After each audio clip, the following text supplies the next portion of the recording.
தொலைகிறதே. வாழ்க்கையின் வேர்களோ மிக ரகசியமானது. ரகசியம் காண்பதே நம் அவசியமானது. தேடல் உள்ள உயிர்களுக்கே தினமும் பசி இருக்கும்.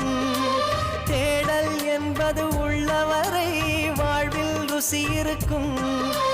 பாடல் போல தேடல் கூட ஒரு சுகமே.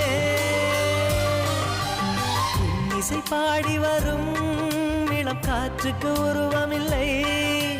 காற்றலை இல்லை என்றால் ஒரு பாட்டொலி கேட்பதில்லை.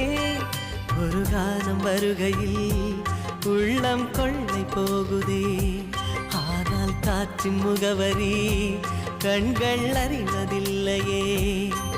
இந்த வாழ்க்கையே ஒரு தேடல் தான். அதை தேடி தேடி தேடும் மனது தொலைகிறதே.